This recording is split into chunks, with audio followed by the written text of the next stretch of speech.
Well, in just over a week, the Alabama Legislature will return to Montgomery. And to talk with us about what's expected to come up during that legislative session is Brian Hardin from the Alabama Farmers Federation. Brian, what do we expect to see in the upcoming session? Well, I think we'll see a full legislative session, but I think there'll be a few things that really jump out. One will be school choice.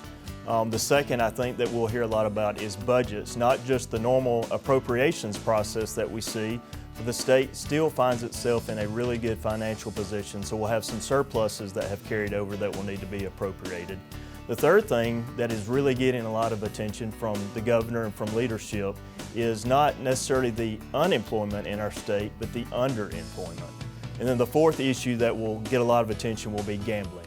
Okay, well, let's take those in the order in which you outlined them there. Tell us about school choice. So school choice is a very broad topic, and it is one of those that probably depend on who you ask, what does that look like? So that's what the legislature and the governor really have been wrestling with over the last several months is, are we talking about a savings account that a family would use for a child to go to a school of their choice?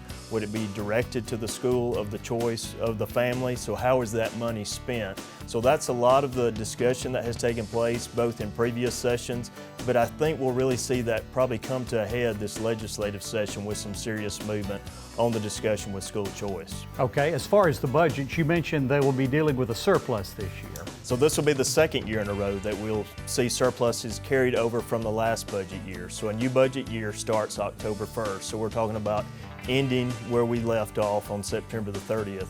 So there will be some appropriations, what they call supplemental appropriations, that the legislature will go back and decide how to use those excess funds above and beyond what was budgeted. And then in addition to that, they'll have to prepare for the next fiscal year, which for Alabama will start this coming October 1st. And so they'll be working on the budget for that year coming up.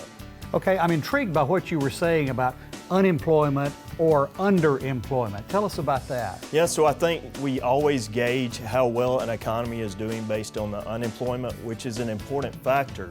But I think what our state has found is that underemployment represents how many people that could be working have kind of fallen out of the statistics, so to speak. And so a lot of these, and we've seen this struggle more since the COVID pandemic, people have not gone back to work for various reasons. So just trying to drill down and figure out, okay, why are people that maybe have the ability to work, why are they not working, and what can be done to get those people back working? And it could be issues related to transportation. Maybe they feel like it's not worth the time or the taxes being paid. I mean, a lot of things that they are diving into.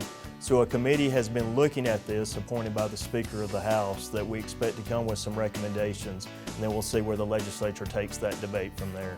Okay, and for the past several years, we've been hearing legislators talk about gambling, and you say that will be another issue this year. That's correct, and gambling is an issue that our members, our voting delegates, in our annual meeting this past year again, reaffirmed our position to oppose all forms of gambling. So we are taking an active role, a leadership role with some other groups to oppose gambling.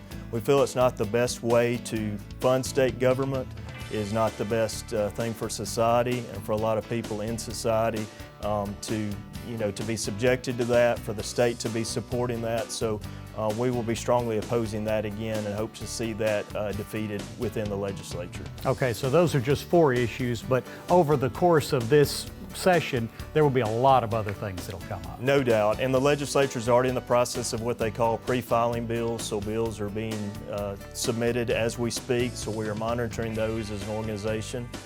There will be a lot once the legislature goes into session next week that will be introduced, and so the work will begin in earnest, certainly as all those bills flood in.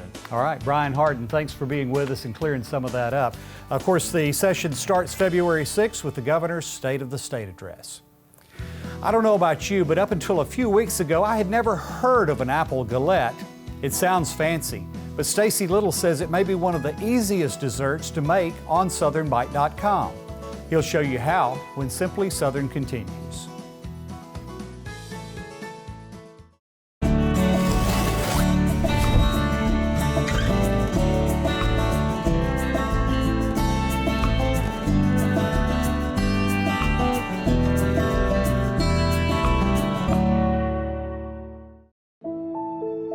What we eat, what we wear, It all starts somewhere. And if it's good, it usually starts with a farmer.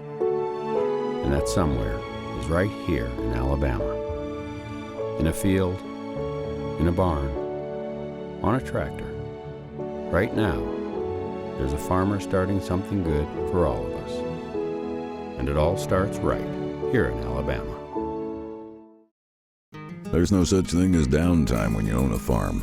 This is your land. You tend it and try to get the most from it, no matter the weather or time of day. It's been that way for generations. And for generations, your local quality co-op store has been there for you, with a full range of agriculture supplies and services, from feed to fertilizer, seed to grain storage, and the right hardware for any application.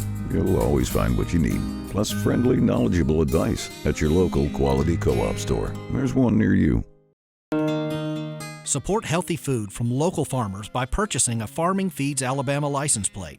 The tag funds education and promotion efforts, including Ag in the Classroom, agricultural scholarships, and youth programs. Get your Ag tag today. For more Simply Southern, follow us on social media. And while you're online, visit our website, simplysouthern.tv.net. Simply Southern continues in a moment. Sweet Grown Alabama, we just saw it as such an amazing platform to be able to market for farmers and small Alabama businesses. Being a niche producer, a commercial mushroom laboratory, it's very important that we kind of get the word out about who we are, and Sweet Grown has been monumental in helping us do that. I think just support your local community, your neighbor. That's the backbone. Discover what's growing in your neck of the woods at sweetgrownalabama.org.